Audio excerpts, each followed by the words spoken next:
Genshin Impact has been out for almost 4 years now, and there are some really amazing changes coming to the game. In the 5.0 livestream, there was a lot of information. So let's break down everything together and figure out why you should be playing Genshin Impact in 5.0. 5.0 marks the 4th anniversary of Genshin Impact, and the devs are really bringing their A game. They've upped their rewards this year, and they're implementing some really nice quality of life updates that benefit not only existing players, but also new and returning players. Let's get into the rewards first.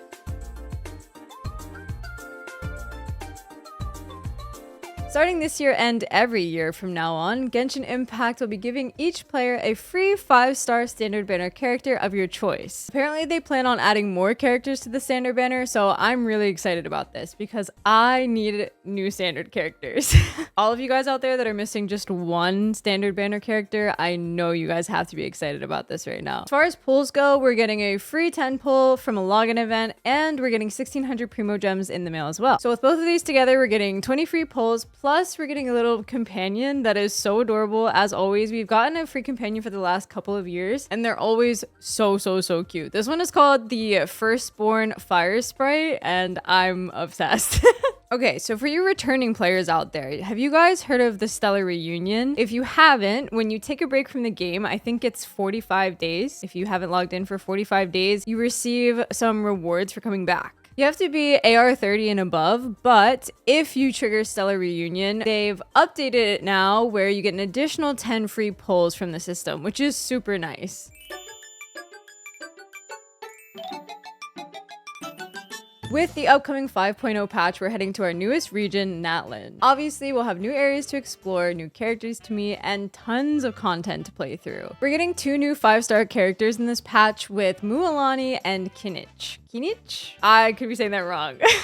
Mualani is a Hydro Catalyst user that surfs on a shark, which, by the way, so cool. The exploration looks like so much fun in her combat too. You basically are riding around on a shark, just fighting your enemies, essentially. I think it's hilarious. It's adorable. And then Kinich is a Dendro Claymore user, and he has this little companion, a Jaw, I think his name is, which if you guys play in JP, apparently they share VAs with Sasuke and Naruto, which is so funny. Those two, I think I'm gonna like their dynamic a lot, and Kinich, his animations, I think are so cool. The pixel art and stuff, I'm personally really excited about him. I think his design is really unique. It's very cool. We're getting another new character in this patch, but this time it's a free 4-star character named Kachina. Her abilities are really unique, and she can even climb up walls with ease. It's actually so cute. I really like her animations a lot. I'm excited that she's going to be a free character also. All of these new characters can help you find Natlan regional specialties too, which is very nice because you know we're going to have to be farming all of those materials like crazy, but each one of them has their own special twist on it, which you can find out for yourself, but it's very cool. Natlan's landscape itself is absolutely stunning. I'm so excited to explore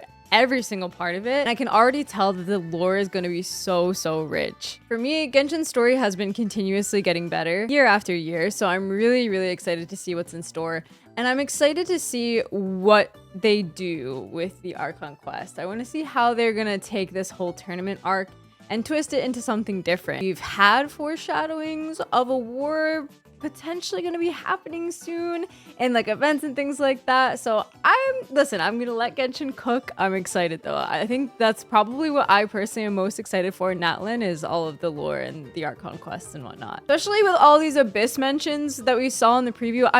I'm so excited. Don't even get me started. In this first patch, we're going to be becoming more familiar with 3 of the 6 of Natlan's tribes. I personally can't wait to delve more into the world building of Natlan, the tribes, the characters, the plot of the Archon quests, and especially to see Capitano. I am so excited for Capitano. Now, let's get into the meat and potatoes, if you will, of this patch.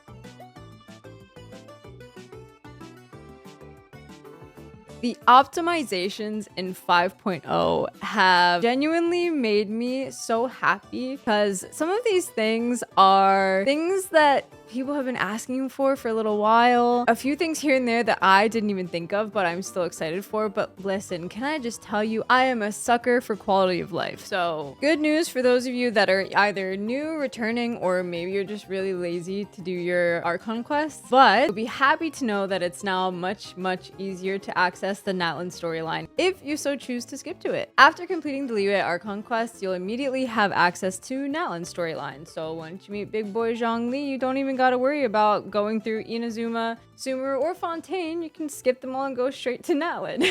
Okay, now listen, keep in mind that you're gonna be skipping the story of 3 whole nations at once, which is great, but I definitely recommend revisiting them and actually checking out what happens in the story because there's a lot of really great lore to experience. But, you know, if you're trying to go see Mabuika, if you're trying to go see some stuff, you know, go for it. I don't blame you. Okay, I know we talked about anniversary rewards and things like that earlier. However, there are actually even more rewards to get in-game now, but on a more permanent basis in a way. So now when you complete a story quest, you'll receive Primo Gems for completing the quest and character enhancement materials. When I tell you this is gonna make the character leveling grind easier, well, really it doesn't end there. So with this change, you're gonna be able to get your characters to level 60 without ever stepping outside to go farm, basically. But like I said, there's actually more to that. In the character ascension screen, you can now access the recommended gathering locations directly. So you click on the screen, you see it says recommended gathering locations, you click on that and it'll actually tell you where to go now, which sounds simple, sounds crazy, but for somebody that's been playing for a long time, or like, you know, it's the little things that matter, you guys. So listen, when you actually do go to collect all of these materials, you're gonna need stamina. Thankfully, you can now increase your stamina by leveling up any statue of the 7, not just Mondstadt and Liyue. So if you're somebody that's been really lazy and you haven't been leveling up your statues in past reasons because exploration in Liyue is a nightmare, you don't have to worry about it anymore because now if you level up in a different nation, you can still get the stamina that you're missing. Now, this one doesn't really affect those of us that already have max stamina, but it's really nice for newer players and you lazy ones out there. This one I have been asking for what feels like so long. They are finally increasing the world level limit to 9. It's been 8 since the beginning of the game and they're finally increasing it to 9. But the important part about this is that enemy drop rewards have now been increased, which is so nice. Again, for character ascension, now I believe you are guaranteed to get 3 boss drops per run if you're world level 9. No more gambling. Am I gonna get 1? Am I gonna get 2? And am I gonna get 3? No, you're guaranteed to get that 3 every single time. And let me tell you, I am so